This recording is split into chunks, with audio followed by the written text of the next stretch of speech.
أهلا بيكم مرة تانية. النهاردة بنكمل رحلتنا وبنرجع لبيت الآنسة هافشام الغريب ده. البيت اللي كله أسرار. بالظبط. المرة دي بنركز على الفصل 11 من Great Expectations. بيب راجع تاني للبيت، بس الزيارة دي فيها حاجات أغرب بكتير. صحيح، الزيارة التانية دي بتدخلنا أعمق في العالم الغريب بتاع الآنسة هافشام.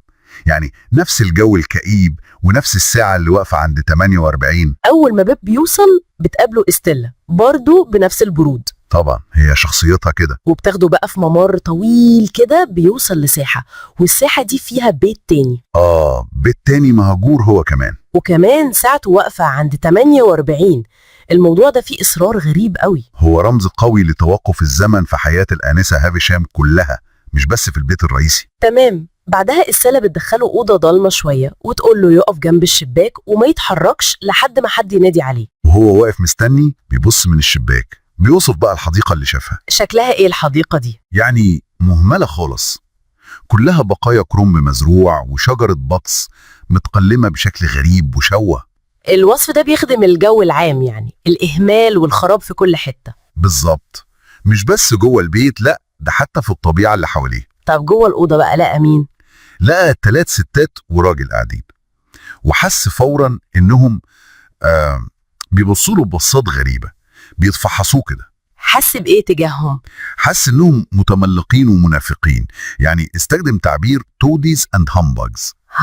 يعني عارف اللي هو كل واحد عامل فيها حاجة قدام التاني. بالظبط، زي كاميلا دي اللي بيقول إنها شبه أخته شوية، ومعاها سارة بوجت وريموند وجورجيانا. الكلام اللي دار بينهم كان عامل إزاي؟ كلامهم كله سطحي جدا، يعني مهتمين قوي بالمظاهر، بيتكلموا عن شرايط الحداد لازم تكون عريضة ازاي، وبينتقد واحد اسمه ماثيو عشان مش بيجي ومش بيراعي الأصول.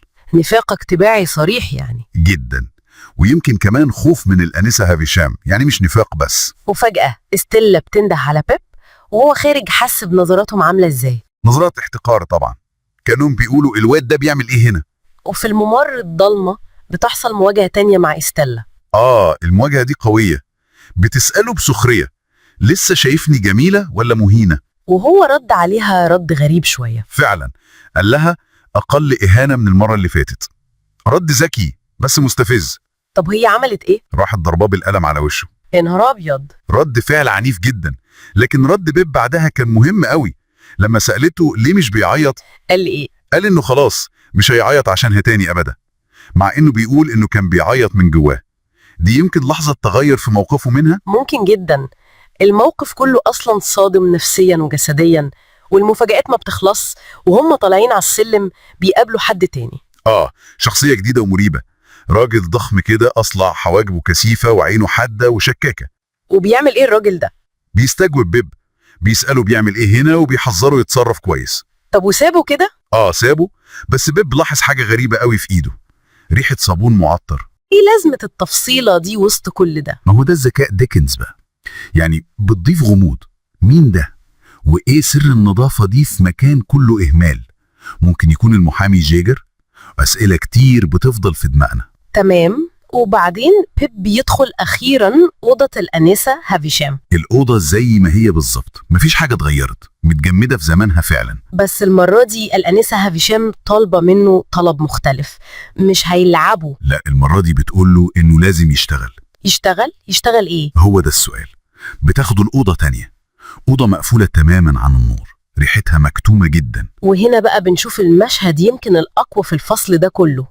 مشهد غرفة الوليمة المتحللة، من أكتر المشاهد المرعبة بصراحة. أوضة واسعة بس كلها تراب وعفن وحاجات مهترئة، وفي النص في ترابيزة طويلة قوي، والترابيزة دي عليها مفرش وبقايا أكل، زي ما يكونوا كانوا بيجهزوا وليمة فرح كبيرة والزمن وقف عليهم فجأة. وفي نص الترابيزة دي في قطعة مركزية كده زي حامل حلويات كبير إبيرن، بس متغطي تماما بخيوط العنكبوت، لدرجة إن شكلها الأصلي مش باين، والعناكب ماشية عليها وعايشة جواها، وحشرات وفران صوتهم مالي المكان.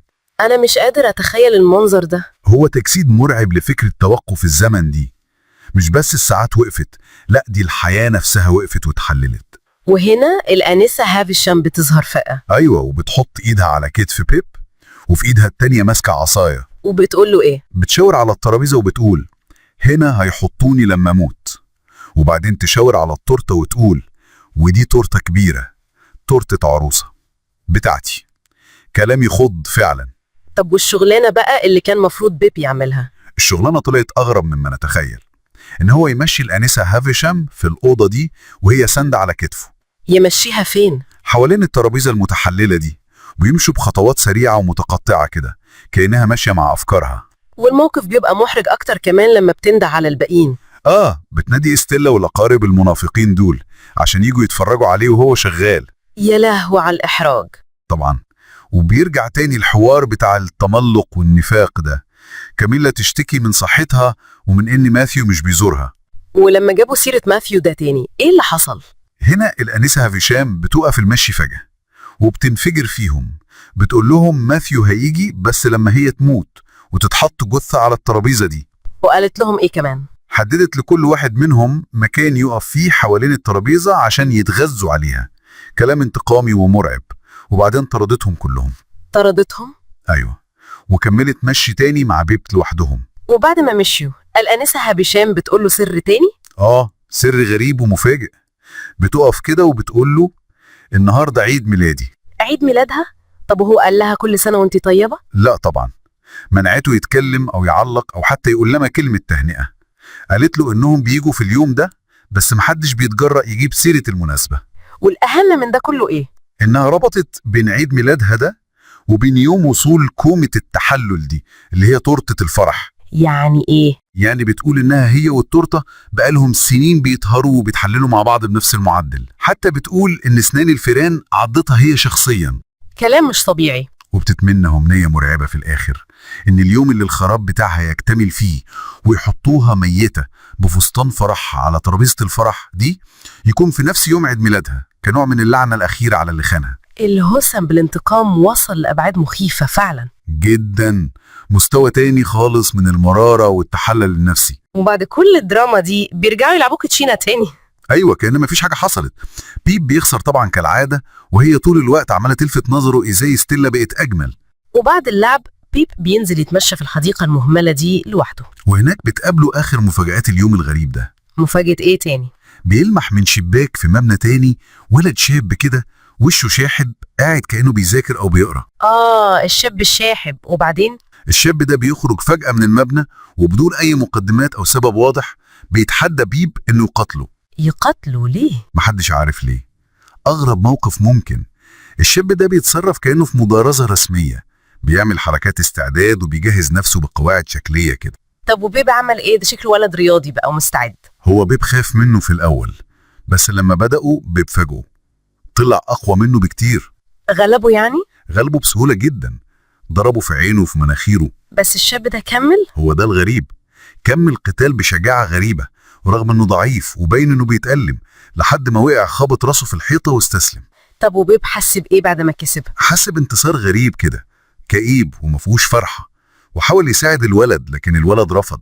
الموقف كله سريالي زي ما قلنا، مفيش أي حاجة طبيعية في البيت ده. ولما رجع الساحة تاني لقى مين مستنياه؟ لقى ستيلا ومعاها المفاتيح، وكان باين على وشها انها مبسوطة بشكل مش مفهوم. عملت ايه ستيلا؟ قالت له يقرب منها وبعدين سمحت له ان يبوس خدها. اخيرا لحظة رومانسية؟ لا خالص، هو ده اللي بيحسه. حس ان البوسة دي كانت زي الصدقة، زي فلوس اترمت له. هو حس بنفسه كولد خشن ووضيع، وان البوسة دي ما عندهاش اي قيمة حقيقية. احساس قاسي قوي جدا، وبيوري قد ايه المكان ده والشخصيات دي اثروا على نظرته لنفسه ولمكانته الاجتماعية. وفي الاخر بيخرج بيب متأخر قوي بعد اليوم الطويل ده كله. يوم مليان احداث وتجارب صعبة جدا ومتناقضة فعلا. وهنا ممكن نسأل نفسنا بقى يعني كخلاصة، كل التجارب المركزة دي في يوم واحد بس. النفاق الاجتماعي اللي شافه، منظر التحلل والموت المرعب بتاع التورتة، هوس الأنسة هافشام بالماضي والانتقام، العنف اللي ملوش معنى بتاع المبارزة، ومشاعر استيلا الباردة دي. كل ده ممكن يأثر ازاي على شاب صغير زي بيب؟ ازاي ممكن يشكل مفهومه عن الدنيا، عن الحب، عن الفلوس، عن طبيعة الناس نفسها؟ هو ده السؤال اللي بيخلي الفصل ده قوي ومؤثر. ازاي البيئة دي بتصنع نظرته للعالم وللمستقبل؟ ده اللي بنشوفه بيتطور بعد كده. Imagine stepping back into a world governed by these really unspoken, almost theatrical rules. You know, a place just thick with history you can feel. Yeah. That's kind of the sensation as our protagonist revisits Miss Havisham's peculiar estate in this part of the story. Precisely. Yeah, we're diving into excerpts from chapter 11 here. And, well, these pages present a sequence of truly odd encounters for young Pip. Mm-hmm. This visit is really crucial, I think, for understanding the strange forces shaping his expectations and the stagnant world that just revolves around Miss Havisham. Okay, so Pip's not just walking back into that same dusty parlor as before. Estella guides him on this, like, almost clandestine route. Right. Down to the basement, through this long, winding passage, and it ends up in what feels like a completely separate house. It's like entering a secret world within a secret world. What's the immediate significance of this detour? Well, this change of location immediately isolates this whole encounter, doesn't it? It physically separates it from Pip's earlier interactions with Miss Havisham, sort of signaling that what's about to happen is distinct, something new. Huh? And then you get that detail of the stopped clock in this new dwelling, frozen at 20 minutes to 9, exactly mirroring Miss Havisham's own clocks. It just powerfully reinforces this idea that he's entering another pocket where time itself is, well, suspended. Yeah. Dominated by her past. And this gloomy room they enter in this detached house. Yeah, it's like a stage set for some strange drama. We meet these relatives, Camilla, Sarah Pocket, Georgiana, and this gentleman, Cousin Raymond. Mm-hmm. And Pip's instant red, his gut feeling, is that they're all toadies and humbugs. Yeah. It's such a strong, almost visceral reaction. What's behind that immediate judgment, do you think? Pip's sharp intuition here really speaks to the performative nature of their interactions, doesn't it? They're like exaggerated displays, hint at a desperation for favor, probably related to expectations around Miss Havisham's will. Right, money. Exactly. In the Victorian era, anxieties around inheritance, social standing, they were incredibly potent. And their behavior just reflects this potential struggle for security in the world where fortunes could shift so dramatically. Their sort of listless demeanor suggests they've been waiting a long time, highlighting the corrosive effects of dependency. And Camilla, wow, she's quite the theatrical figure. Her dramatic pronouncements about the mourning clothes for, who was it, Tom's wife's children. That's right. And the specific quote, "Good Lord. Camilla, what can it signify so long as the poor bereaved little things are in black?" It's both ridiculous and so telling. What does this seemingly absurd concern actually reveal about their values? Well, it exposes their obsession with outward appearances, as a marker of social propriety. Their concern isn't genuine grief, not really. It's the performance of grief, judged by the strictest, most superficial standards. And Camilla's resemblance to Pip's sister is an interesting detail, too, perhaps hinting at a recurring motif in Pip's life of these overbearing female figures who prioritize social performance over genuine emotion. Then you have Cousin Raymond dropping these wonderfully cynical remarks. His line, "It would be much more commendable to be somebody else's enemy," it's darkly funny. It is. And his twist on loving my neighbor, "If a man is not his own neighbor, who is?" I mean, it's a surprisingly sharp assertion of self-interest. What do these cynical little asides tell us about their collective mindset? These remarks, they offer a glimpse into a deeply self-serving worldview. Their cynicism suggests a kind of weariness with social obligations, maybe even a recognition of the hypocrisy within their own circle. Yeah, probably. And their quick agreement on the vague idea of Matthew's failings, it just highlights their shared negativity and their readiness to find fault in others, maybe as a way to elevate themselves, in their own eyes, or perhaps in Miss Havisham's. And the whole scene with Camilla insisting on the deepest trimmings, despite Matthew's objections. Right. Followed by her dramatic distress. And then Estella's very direct question, just cutting right through it. Who paid? It's like a perfect little microcosm of their dysfunctional family dynamics. What does this little drama expose? It just lays bare the transactional nature of their relationships. Even in a context supposedly about mourning, financial considerations and manipulation are right there at the surface. Camilla's theatrics are likely her way to exert control, maybe secure some financial benefit, and Estella's pointed question just cuts through that facade, showing a more pragmatic, maybe even cynical understanding of their real motives. Just as things get really interesting with these relatives, though, a bell rings and Estella whisks Pip away, but not before they all shoot him these wonderfully contemptuous looks, right? Oh, yeah. And Sarah Pock and Camilla deliver those perfectly cutting parting remarks. "Well, I'm sure. What next?" And was there ever such a fancy, the idea, you can almost feel their disdain. Why such a strong reaction to Pip just being there? Their dismissive behavior, it just reinforces their perception of Pip as an outsider. Someone who doesn't belong in their closed, albeit pretty miserable world. Their exaggerated indignation serves as a way to reassert their own perceived social superiority and, well, to distance themselves from someone they likely see as a threat to their own potential gains from Miss Havisham. Then comes this really unsettling moment in the dark passage with Estella. She suddenly stops, gets right up close to Pip, and asks, "Am I pretty?" And then, "Am I insulting?" It's such a direct power play, isn't it? What's Estella trying to achieve with these questions? Absolutely. It's pure power play. Estella, shaped by Miss Havisham's manipulation, has learned to wield her beauty and her capacity to inflict emotional pain as tools of control. Right. These questions are designed to gauge Pip's reaction and basically reassert her dominance in their dynamic. Her beauty, in this context, it's weaponized, used to manipulate and test his vulnerability. Pip's evolving understanding of this is really key to his development.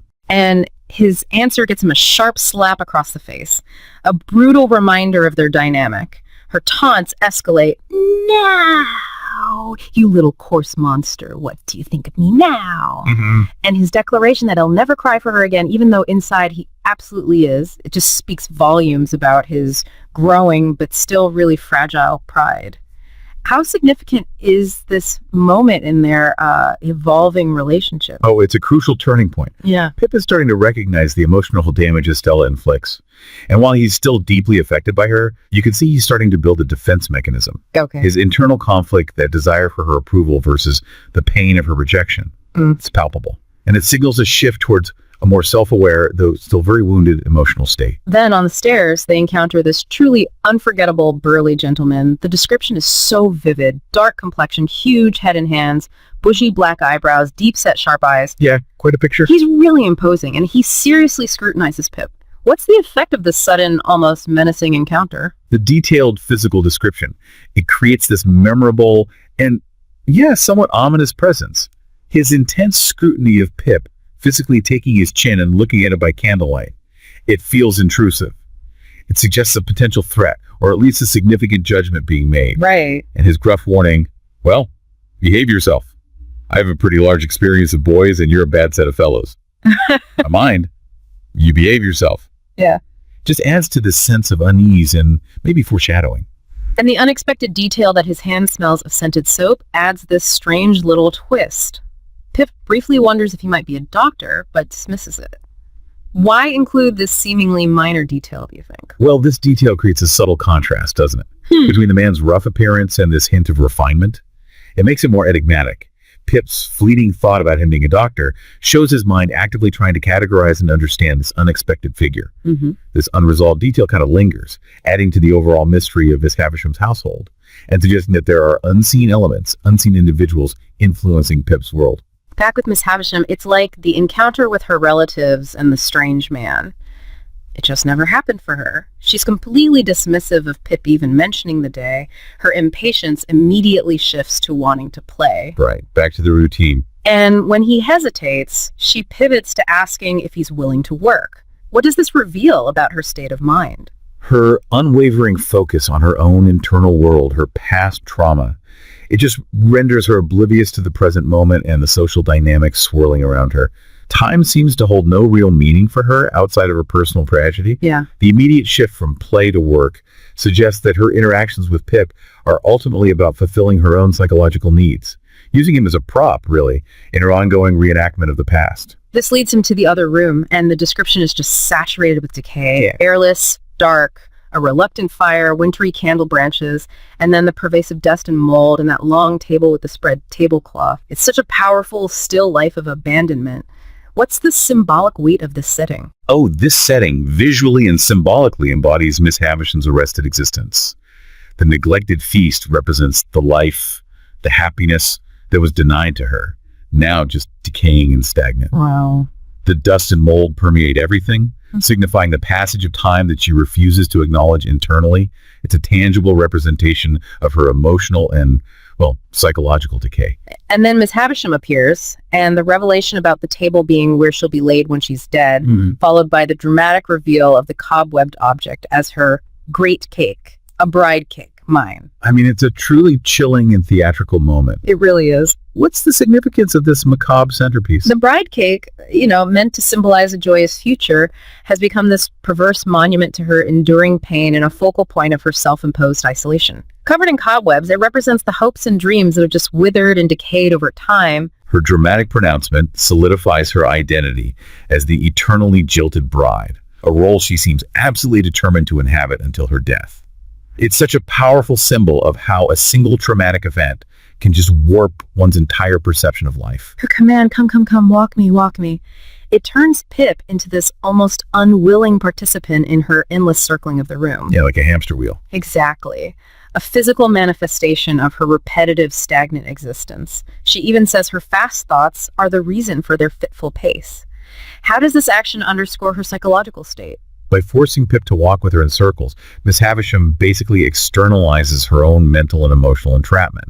The repetitive motion mirrors her inability to move past her trauma. Right. Her explanation about her fast thoughts suggests a mind just racing with memories and regrets, unable to find peace or resolution, and she's forcing this restless energy onto Pip. The request to call Stella then brings the relatives back into this almost grotesque scene.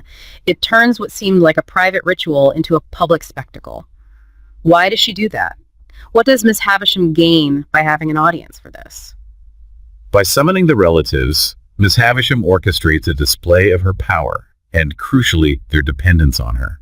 She forces them to witness her decay and her fixation on the past, maybe as a way to exert control over them, remind them of their potential inheritance.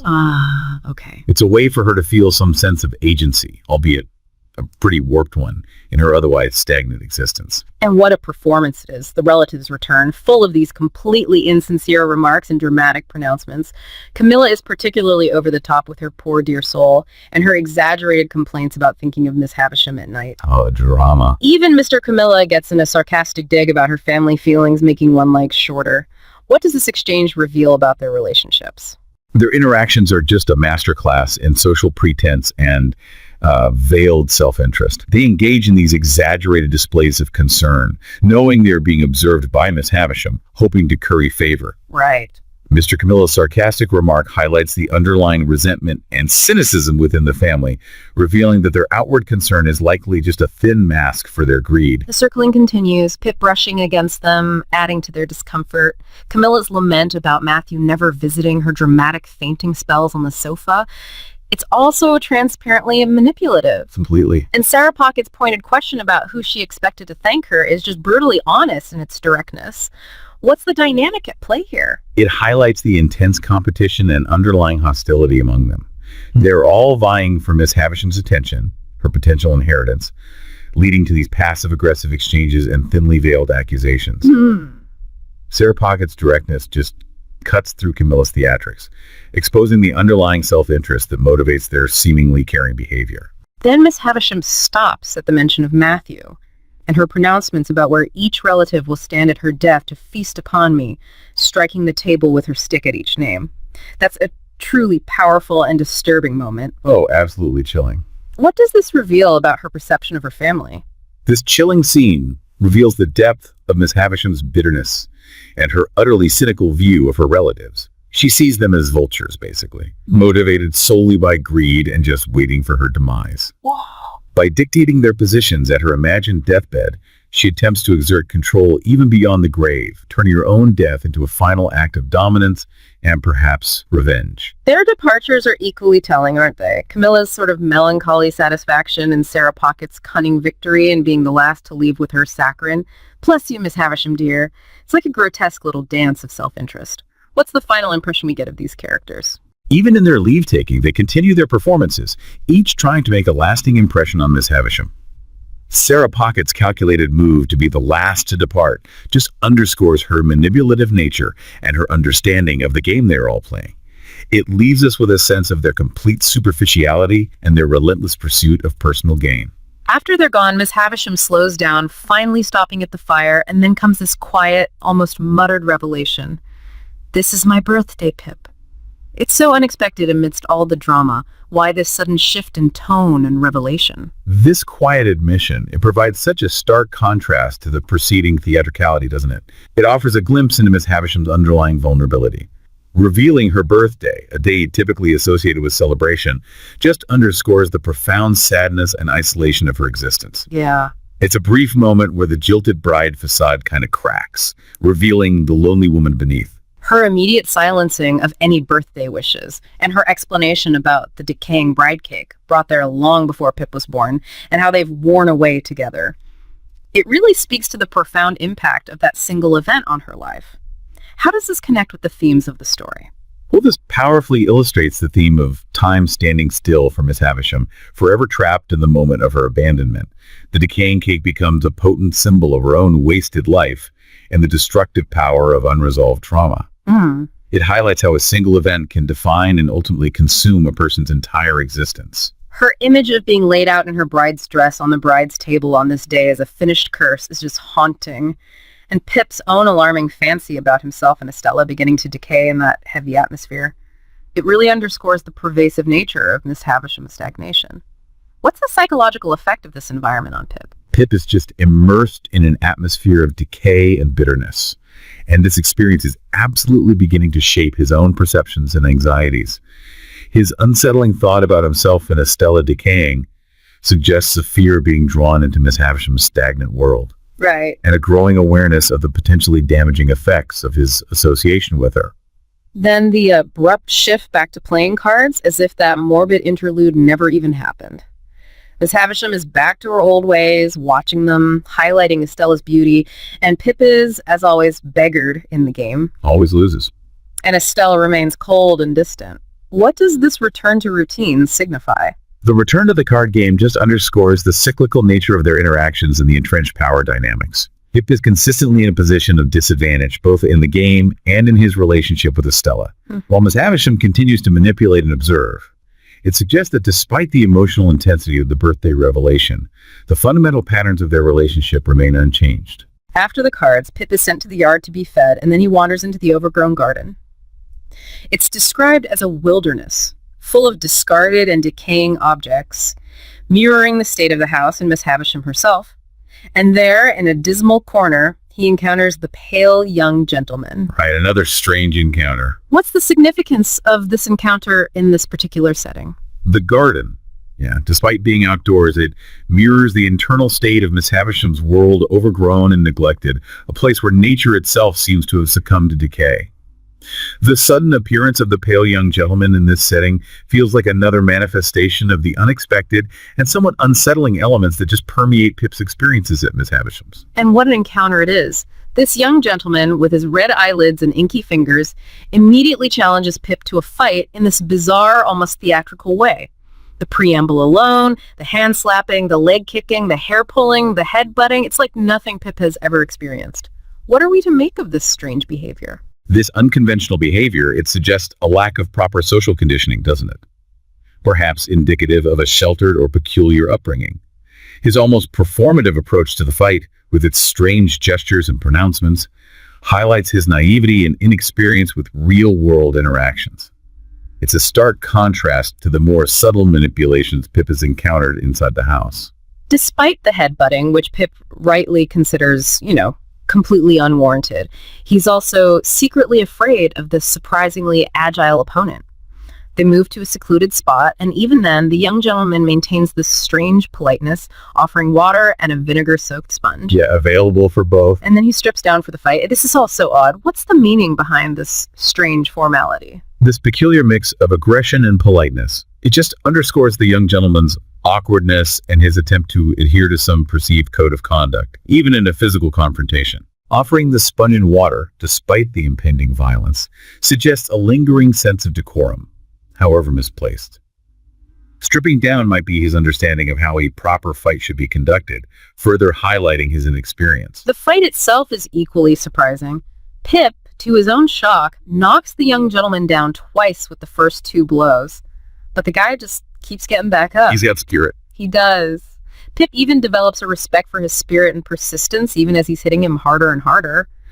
What does this unexpected resilience reveal?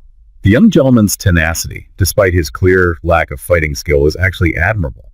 It reveals a certain spirit and determination that contrasts with his initial odd behavior. Pip's growing respect shows his capacity to recognize qualities beyond superficial appearances and maybe his own developing sense of fairness.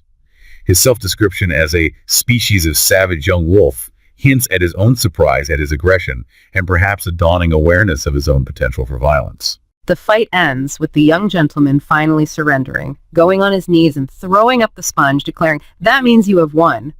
And then this incredibly polite exchange after they get dressed, "Can I help you? No, thank you. Good afternoon. Same to you."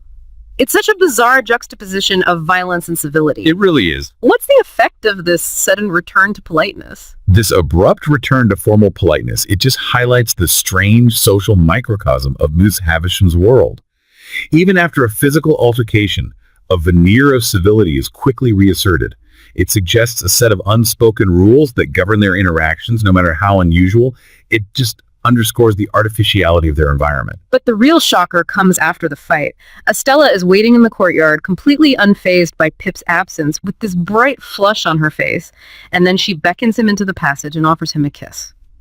"Come here. You may kiss me if you like." This is a pivotal moment. Huge moment. What's the significance of this unexpected gesture? This is indeed a crucial moment in their complex dynamic.